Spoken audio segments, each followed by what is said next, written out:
Una mañana gris a orillas del río Cauca, se descubrieron restos óseos humanos esparcidos sobre la tierra húmeda. Cerca de allí, algunos cabellos y un pedazo de tela escolar, ya deteriorado por el paso del tiempo, completaban una escena tan perturbadora que incluso los rescatistas apartaron la mirada. Todo apuntaba a una sola verdad. Se trataba de los restos de una niña que había desaparecido 6 días antes. ¿Pero qué fue lo que la llevó hasta allí?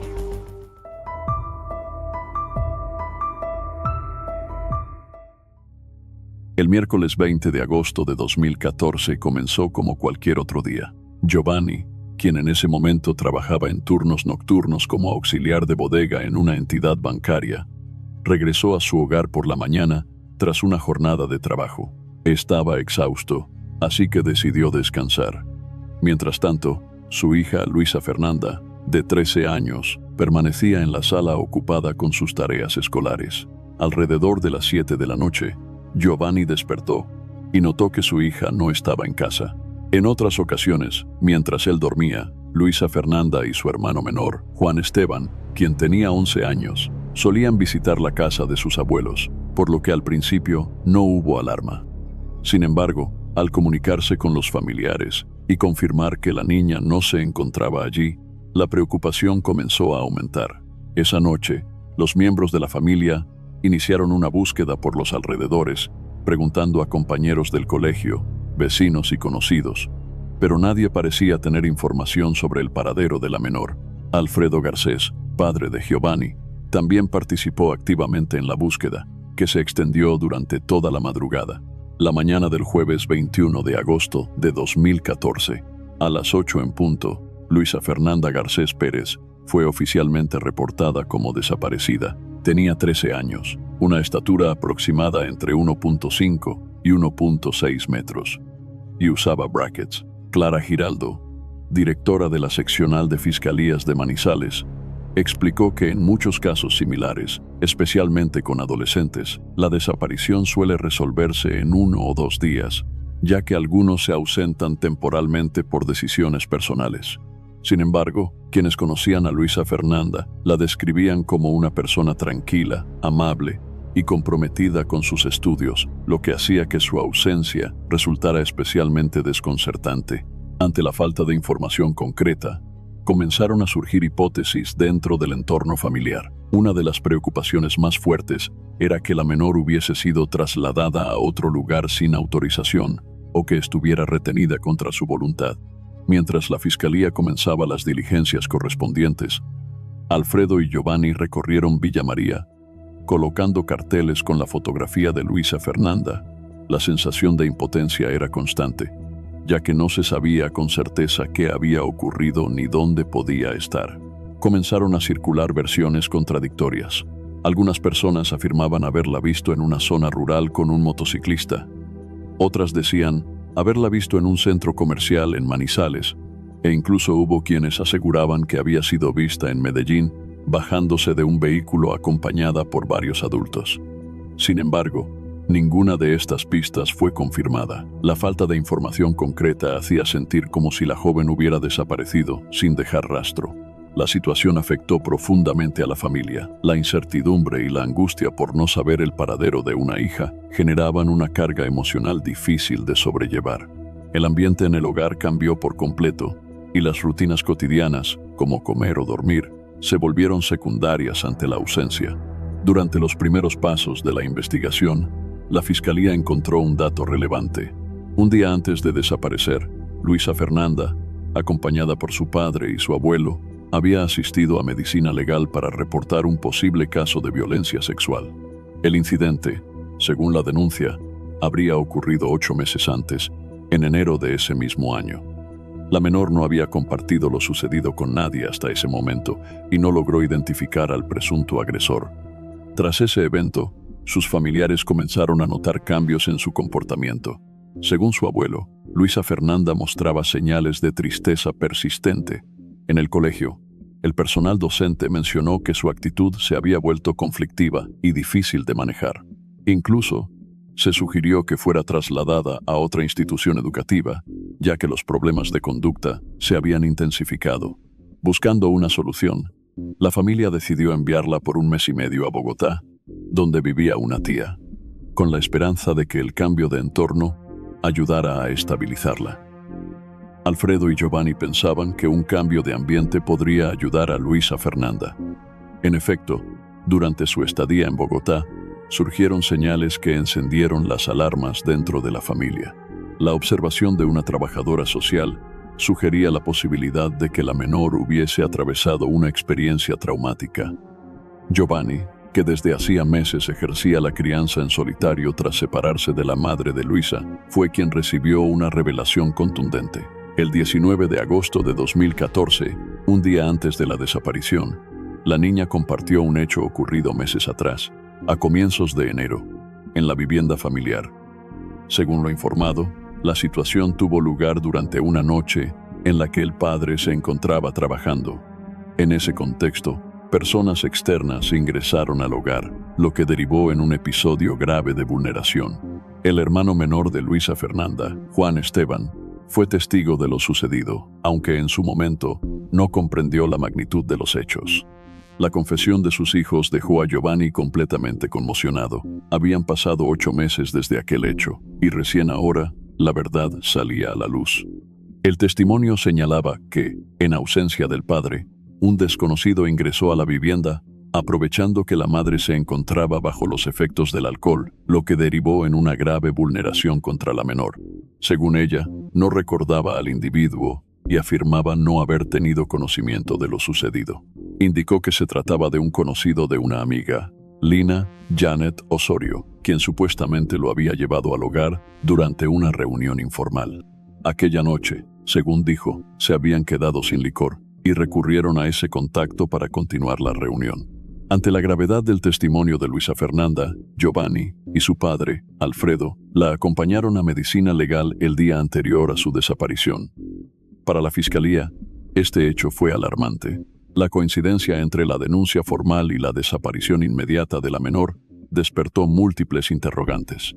La investigación se enfocó en la mujer que conocía al sospechoso.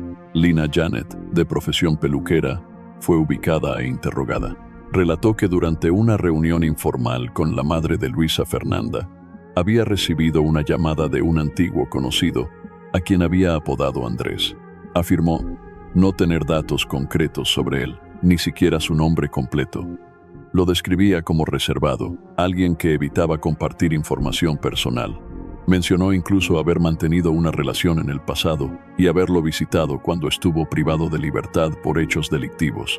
El impacto emocional era profundo. El temor de la familia se intensificaba, al punto de desconfiar de todos. El recuerdo de lo sucedido y la incertidumbre sobre el paradero de Luisa Fernanda alimentaban la angustia diaria. La búsqueda no se detenía. Visitaron cada lugar conocido, contactaron a todas las personas posibles, pero el silencio se mantenía. Las preguntas se acumulaban. ¿Quién era el hombre que había ingresado aquella noche de enero? ¿Qué relación tenía con la desaparición de la niña? Con el paso de los días, la búsqueda de Luisa Fernanda se intensificaba. La familia exploraba sin descanso cada rincón de Villa María, impulsada por la angustia y la desesperación. El temor a que hubiese caído en manos equivocadas o que estuviese retenida en algún lugar lo consumía. El 26 de agosto de 2014, 6 días después de la desaparición, los bomberos del corregimiento de Arauca, en el municipio de Palestina, recibieron una llamada clave. Un pescador reportó el hallazgo de restos óseos en la ribera del río Cauca. Las características físicas coincidían con las de Luisa Fernanda. El equipo de emergencias se trasladó al lugar en un motocarro. Lo que hallaron fue una escena difícil de olvidar. Los restos estaban visiblemente deteriorados por el paso del tiempo y las condiciones del entorno. Llamaba la atención la disposición del cuerpo, así como algunos elementos de ropa y cabello que fueron encontrados cerca del sitio. El hallazgo fue trasladado a medicina legal en Chinchiná para su identificación. La única certeza era que, hasta entonces, todo apuntaba a que podría tratarse de la menor desaparecida. El proceso de verificación genética comenzó de inmediato. Se tomaron muestras de ADN a los padres y se enviaron a Bogotá para el análisis técnico correspondiente. Comenzaba así una nueva etapa, la espera Una espera dolorosa, cargada de incertidumbre, en la que solo los resultados científicos podían confirmar si aquel cuerpo era el de Luisa Fernanda. El 28 de octubre de 2014 llegó finalmente la confirmación oficial.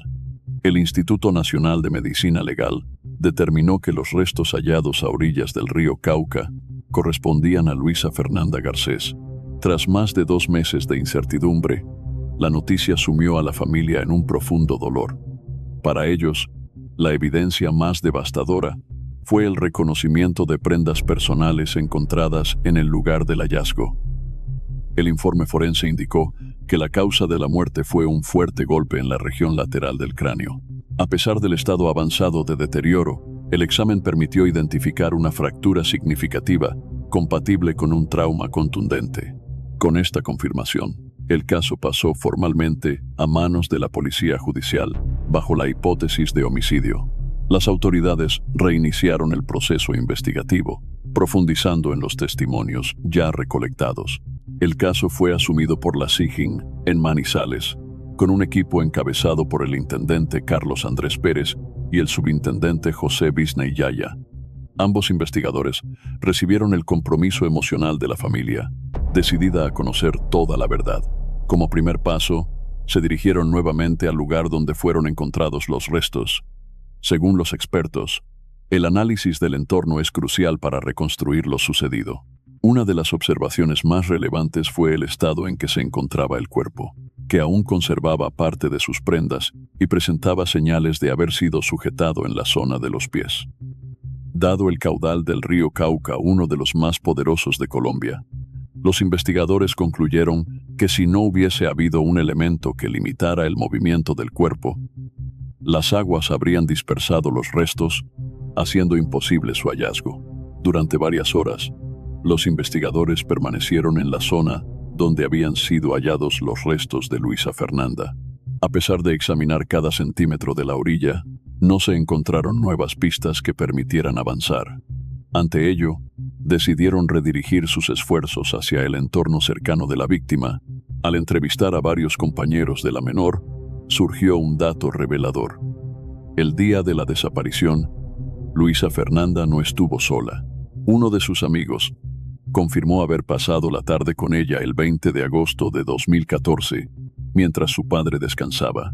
Ambos estuvieron juntos en diferentes lugares del municipio, y la joven manifestó la intención de contactar a una persona a quien llamaba el tío. Según el testimonio, esa noche se dirigieron a un local de comidas rápidas en el centro de Villa María, donde Luisa habría intentado obtener el número de teléfono de aquel hombre. El lugar coincidía con el sitio en el que, meses atrás, también había estado acompañada por un adulto desconocido y su hermano menor. Las cámaras de seguridad confirmaron que fue vista allí por última vez. El equipo investigador se enfocó entonces en identificar a la persona detrás de ese apodo. Para ello, interrogaron al vendedor del puesto de comida. Este admitió conocer al hombre al que la niña se refería, mencionando que tiempo atrás habían intentado realizar una transacción relacionada con una motocicleta. A mediados de agosto, Luisa habría regresado sola al puesto para solicitar el número telefónico de ese hombre. El vendedor, según relató, accedió a compartirlo, aunque no contaba con más datos personales. Solo lo tenía registrado en su teléfono como El Flaco, sin saber su nombre completo ni otros detalles de identidad. Según los registros recopilados, Luisa Fernanda habría realizado una llamada desde un local de venta de minutos a celular. La comunicación fue dirigida a un hombre, al que ella llamaba el tío o el flaco. Minutos después, un individuo en motocicleta llegó al lugar. Testigos aseguraron que la menor lo reconoció de inmediato, lo saludó con entusiasmo y partió con él en la misma moto. Días más tarde, al enterarse de la desaparición a través de redes sociales, los mismos testigos informaron a las autoridades sobre lo ocurrido. Para los investigadores, este testimonio planteaba nuevos interrogantes. El vínculo entre la víctima y el hombre señalado parecía más estrecho de lo que inicialmente se pensaba. Ante esto, la atención volvió a centrarse en Lida Janet, la peluquera y amiga de la madre de Luisa Fernanda. Ella había sido la persona que, meses antes, llevó a ese mismo hombre a la casa de la familia. Durante la investigación inicial, Lida había mencionado que solía visitarlo en prisión. La fiscalía solicitó información oficial a la Cárcel Nacional de Varones, con el objetivo de identificar al interno que había recibido visitas de Lida Janet. En diciembre de ese mismo año, llegó la confirmación. El nombre que figuraba en los registros penitenciarios era Gabriel Jaime Marulanda Sepúlveda. El hallazgo fue clave. Al cotejar el número telefónico al que Luisa Fernanda había llamado el día de su desaparición, se confirmó que también pertenecía a Gabriel Jaime Marulanda. Este descubrimiento representaba un avance crucial en el caso.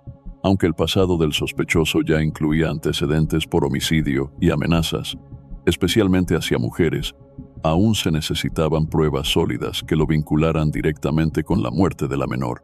Las autoridades sabían que, sin elementos concretos, cualquier avance podría desmoronarse. Hasta ese momento, lo único certero era que él había recogido a Luisa Fernanda en una moto negra la noche de su desaparición. Sin embargo, el informe de medicina legal no había detectado restos genéticos ni huellas de terceros en el lugar del hallazgo. La investigación, entonces, parecía volver a empezar desde cero.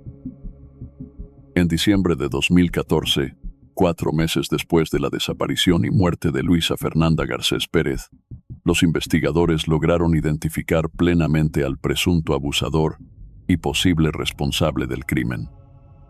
Un elemento clave fue el testimonio del hermano menor de la víctima, quien, durante una diligencia formal de reconocimiento fotográfico, señaló a Gabriel Jaime Marulanda Sepúlveda como la persona que había estado en la vivienda familiar en enero de ese mismo año. Para los agentes de la SIJIN no quedaban dudas. Ese era el hombre que había ingresado al hogar, facilitado por la madre de Luisa Fernanda, en el contexto de un encuentro informal. El reto más importante ahora era lograr su captura y presentarlo ante las autoridades judiciales. Sin embargo, los investigadores aún carecían de pruebas concluyentes que lo vincularan directamente con el homicidio. Sabían que la menor lo había llamado la noche de su desaparición y que poco después fue vista subiendo a una motocicleta conducida por él. Pero hasta ese momento, lo que tenían eran indicios.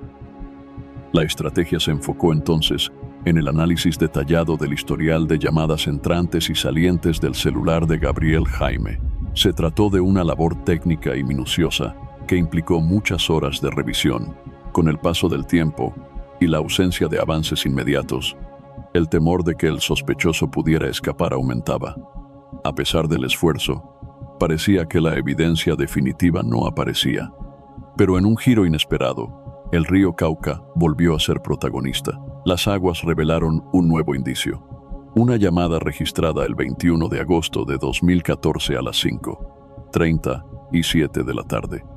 Una llamada registrada el 21 de agosto de 2014, un día después de la desaparición de Luisa Fernanda, ubicó a Gabriel Jaime Marulanda en el mismo punto donde semanas más tarde serían hallados los restos de la menor, a orillas del río Cauca, en el corregimiento de Arauca. Esa geolocalización coincidía de forma precisa con el lugar del hallazgo. Según el informe de medicina legal, la muerte de la víctima se había producido entre 5 y 6 días antes del 26 de agosto, fecha en la que se encontró el cuerpo. Esto implicaba que la ventana de tiempo correspondía exactamente con la ubicación de la llamada. Para los investigadores, se trataba de la prueba definitiva. A mediados de abril de 2015, un juzgado de Manizales emitió una orden formal de captura contra Gabriel Jaime Marulanda por el homicidio de Luisa Fernanda Garcés Pérez. Inmediatamente comenzaron las labores de verificación para dar con su paradero. En ese momento, se sabía que había sido detenido recientemente por el hurto de un equipo informático en Manizales, pero que fue liberado horas después. La última información apuntaba a que podría estar trabajando como jornalero en el municipio de Marsella, en el departamento de Caldas. La zona presentaba múltiples desafíos. Se trataba de un área rural extensa, compuesta por numerosas fincas cafeteras, lo que dificultaba el rastreo. Durante semanas, los investigadores recorrieron finca por finca en busca de pistas. Ante la imposibilidad de ubicarlo directamente, optaron por estrategias encubiertas. Aprovechando una temporada de lluvias e inundaciones, se hicieron pasar por personal de apoyo municipal para contactar telefónicamente con los residentes de la zona. Sin embargo, la persona buscada se mostró evasiva y no brindó información precisa sobre su ubicación. El 4 de mayo de 2015, Gabriel Jaime Marulanda fue finalmente capturado en Manizales, mientras asistía a una diligencia judicial relacionada con otro proceso penal. Su comportamiento era tranquilo y su aspecto físico contrastaba con la gravedad de las acusaciones en su contra. Durante la captura, se supo que había cursado varios semestres de psicología durante su tiempo en prisión. A pesar de su apariencia controlada, para Giovanni y Alfredo, el impacto de enfrentarse a él era insoportable. Ambos lo veían como la fuente del sufrimiento que había marcado los últimos meses de vida de Luisa Fernanda. Tras su detención, fue imputado por 2 delitos: homicidio agravado y actos sexuales con menor de 14 años. Sin embargo, Gabriel Jaime no aceptó los cargos. Durante 2 años, sostuvo que no conocía a la víctima y que solo supo de ella por los medios de comunicación. Su defensa alegó falta de pruebas y sugirió un supuesto montaje, pero no presentó testigos ni evidencia a su favor. Incluso renunció a su derecho a declarar. La Fiscalía, por su parte, presentó pruebas clave, entre ellas, el hecho de que Luisa Fernanda fue vista por última vez abordando una motocicleta conducida por el acusado, así como la llamada telefónica que éste realizó desde el corregimiento de Arauca al día siguiente de la desaparición. La jueza a cargo del proceso concluyó que existían elementos suficientes para dictar una sentencia condenatoria. Gabriel Jaime Marulanda fue hallado culpable del homicidio de Luisa Fernanda Garcés Pérez y condenado a 46 años de prisión. Posteriormente, se le sumó una segunda condena de 9 años por delitos sexuales. Hoy, Gabriel Jaime permanece privado de la libertad en la cárcel La Blanca de Manizales, pero aunque la justicia fue impartida, el vacío emocional de la familia permanece. Giovanni y Alfredo, a pesar del fallo judicial, aún no encuentran paz. Cada día, la familia de Luisa Fernanda se enfrenta a una pregunta que aún no tiene respuesta. ¿Por qué, la noche del 20 de agosto de 2014, la menor decidió contactar a quien había sido su agresor? En medio del dolor, también emergen sentimientos de culpa. Algunos miembros de la familia se cuestionan si sus propias decisiones, como haber denunciado el abuso o no haber percibido ciertas señales, pudieron haber precipitado lo inevitable. El vacío dejado por la pérdida ha generado fracturas irreparables. La figura materna, por su parte, quedó profundamente marcada. Hay quienes consideran que su descuido y la confianza depositada en personas equivocadas fueron determinantes. Se cree que esa responsabilidad la acompañará por el resto de su vida, no ante un tribunal, sino en forma de remordimiento. Para el padre de Luisa Fernanda, la herida es aún más profunda. Considera que la presencia de ciertas personas en su entorno, quienes en apariencia eran cercanas, fue la causa directa del desastre. La familia, que durante años había sido construida con esfuerzo y dedicación, fue deshecha en cuestión de días por una cadena de errores y traiciones. ¿Qué opinas sobre el rol de los adultos en estos casos? ¿Cómo podríamos prevenir tragedias similares? ¿Qué señales debería haber reconocido la familia antes de que fuera demasiado tarde? ¿La sociedad está preparada para detectar y frenar este tipo de situaciones a tiempo? ¿Qué emociones te deja esta historia? Deja tu opinión en los comentarios y no olvides suscribirte al canal.